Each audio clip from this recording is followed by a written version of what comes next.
الشیطان الرجیم بسم اللہ الرحمن الرحیم الحمد للہ رب العالمین وصلی اللہ علی محمد وآلہ الطاہرین اما بعد قال الامام الحسن علیہ السلام واللہ ما سلمت الامر الیہ الا انی لم اجد انصارا۔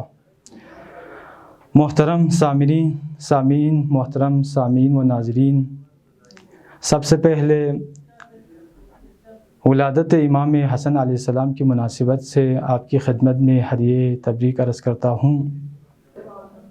جیسا کہ آپ جانتے ہیں کہ معاویہ نے بظاہر ایمان لایا تھا، لیکن حقیقت میں وہ اسلام کا سرسخت دشمن تھا۔ اسی لیے پیغمبر اکرم صلی اللہ علیہ وآلہ وسلم نے ان کے لیے بددعا کی، اور امیر المومنین علی بن ابی طالب علیہ السلام نے بھی ان کے ساتھ جان لڑی۔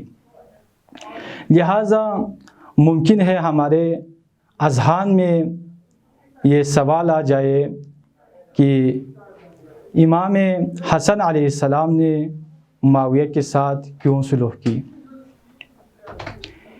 اس حوالے سے مختلف نظریں پائے جاتے ہیں۔ ان میں سے ایک نظریہ یہ ہے کہ امام حسن علیہ السلام ذاتاً صلح پسند تھے، اس لیے آپ نے معاویہ کے ساتھ صلح کی۔ درحالانکہ یہ بات بالکل غلط ہے، کیونکہ ہمارے عقیدے کے مطابق سارے اماموں کا ایک ہی ہدف ہے۔ وہ ہدف کیا ہے؟ وہ ہدف تحفظ دین ہے، چاہے جنگ کے ذریعے حاصل ہو جائے چاہے صلح کے ذریعے۔ اسی لیے اگر امام علی علیہ السلام کی جگہ پر امام حسن ہوتا تو آپ اس راستے پہ چلتا جس راستے پہ امام علی علیہ السلام چلا ہے، یعنی معاویہ کے ساتھ جنگ کرتا۔ اسی طرح اگر امام حسن علیہ السلام کی جگہ پر امام علی علیہ السلام ہوتا تو آپ بھی امام حسن کی طرح معاویہ کے ساتھ صلح کرتا۔ دوسرا نظریہ یہ ہے کہ امام حسن علیہ السلام معاویہ کے ساتھ جنگ کرنا چاہتے تھے، لیکن کچھ عوامل کی بنا پر آپ نے صلح کی، اور صحیح نظریہ بھی یہی نظریہ ہے۔ لیکن عزیزان گرامی، وہ کون سے عوامل ہے جس کی بنا پر امام حسن علیہ السلام نے صلح کی؟ ان میں سے پہلا جو عامل ہے وہ ہے اصحاب کی بے وفائی یا مددگار کا نہ ہونا۔ آپ جانتے ہیں کہ امام حسن علیہ السلام کے لشکر میں ہر قسم کے لوگ ہوتے تھے۔ بعض لوگ آپ کے حقیقی شیعہ تھے، اور بعض خارجی تھے، خوارج تھے، جو اپنے منحوس اہداف کو لے کے امام کے لشکر میں شامل تھے۔ اسی طرح بعض لوگ دنیا کے مال و متاع کے پیچھے امام حسن علیہ السلام کے لشکر میں شامل ہوئے تھے۔ اسی لیے آپ دیکھیں، امام حسن علیہ السلام کے لشکر کا 3 کمانڈروں نے کچھ درہم و دینار کے پیچھے آپ کو چھوڑ کر معاویہ سے جا ملے۔ اسی لیے امام حسن علیہ السلام نے فرمایا واللہ ما سلمت الامر الیہ الا انی لم اجد انصارا۔ خدا کی قسم، اگر میں نے معاویہ کے ساتھ صلح کی ہے تو اس کی وجہ یہ ہے کہ میرا کوئی مددگار نہیں تھا۔ لو وجدت انصارا لقاتلته لیلی و نہاری حتی یحکم اللہ بینی و بینہ۔ اگر میرا کوئی مددگار ہوتا تو میں دن رات معاویہ کے ساتھ جنگ کرتا، یہاں تک کہ خدا ہمارے درمیان فیصلہ کرے۔ اور دوسرا جو عامل ہے وہ کیا تھا؟ وہ لوگوں کو جنگ کے نسبت تنگ آنا، جنگ پہ تنگ آنا۔ آپ جانتے ہیں کہ مسلمانوں نے پیغمبر اکرم صلی اللہ علیہ وسلم کی زمانے میں بہت سی جنگیں لڑی، اور اس کے بعد خلفاء کے زمانے میں بھی بہت سی جنگوں میں شرکت کی۔ اس لیے امام حسن علیہ السلام کے زمانے کے لوگوں میں بہت کم لوگ جنگ کرنا چاہتے تھے۔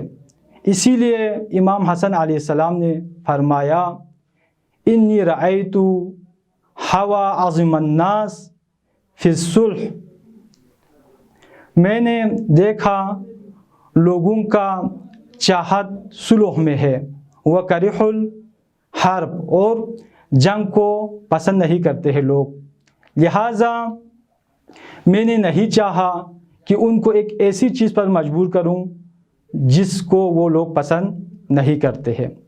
اور تیسرا عامل کیا ہے؟ تیسرا عامل خوارج کا خطرہ۔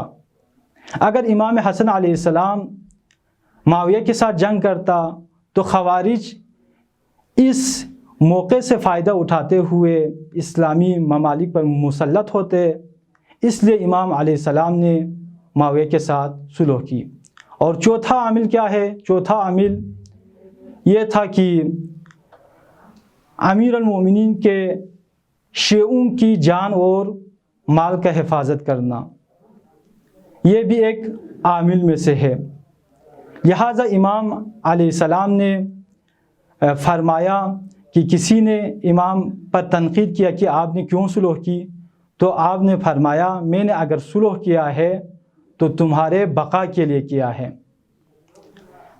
انما فعلت ما فعلت ابقاء علیکم۔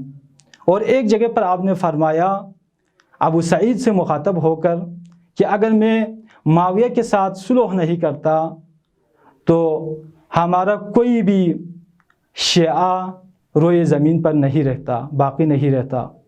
تو عزیزان گرامی، انہی عوامل کی بنیاد پر امام حسن علیہ السلام نے معاویہ کے ساتھ صلح کی۔ لیکن اس صلح کا کیا نتیجہ ملا؟ اس کو دیکھنے کے لیے ہمیں شرائط صلح امام حسن کی طرف مراجعہ کرنا پڑے گا۔ امام حسن علیہ السلام کی صلح کی جو شرائط ہے ان میں سے پہلی شرط کیا ہے؟ پہلی شرط یہ ہے کہ معاویہ کو کتاب اور قرآن اور سنت پر عمل کرنا ہوگا۔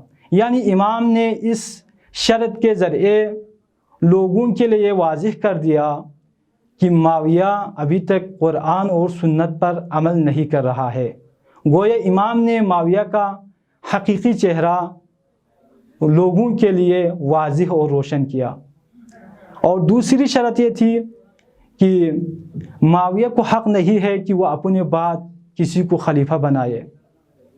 امام نے اس شرط کے ذریعے یہ ثابت کر دیا کہ خلافت کا حقیقی حقدار بنی امیہ نہیں ہے۔ اسی طرح تیسری جو شرط ہے وہ یہ ہے کہ امیر المومنین پر سب نہیں کرنا چاہیے، کیونکہ بنی امیہ والے امیر المومنین پر سب کرنا واجب سمجھتے تھے، لیکن امام نے ثابت کر دیا کہ امیر المومنین پر سب کرنا کیا ہے؟ جائز نہیں ہے بلکہ حرام ہے۔ تو اعزان گرامی، اور بھی بہت سے نتائج ہے، اس کو میں بیان کرنا نہیں چاہتا ہوں۔ اور اس شرائط پہ اگرچہ معاویہ نے عمل نہیں کیا، لیکن عمل نہ کرنا بھی اس کے نقصان میں ہو گیا، کیونکہ لوگوں کو پتہ چلا کہ معاویہ ایک وعدہ خلافی کرنے والا بندہ ہے، شخص ہے، اس لیے لوگوں کی دلوں میں کیا ہو گیا؟ نفرت آ گئی اس کے نسبت۔ اسی وجہ سے جب ہی معاویہ دنیا سے چلا گیا تو لوگوں نے امام حسین علیہ السلام کو خط لکھا، مولا آپ فوراً کوفہ تشریف لائے، ہم آپ کی اقتداء کرنے کے لیے تیار ہے۔ تو اس طرح سے صلح امام حسن گویا قیام امام حسین کا زمینہ بنا۔ تو میں اسی پہ اتفاق کرتا ہوں اور آخر میں دعا کرتا ہوں، پروردگار ہم سب کو امام حسن علیہ السلام کی سیرت پر چلنے کی توفیق دے۔ والسلام علیکم ورحمۃ اللہ وبرکاتہ۔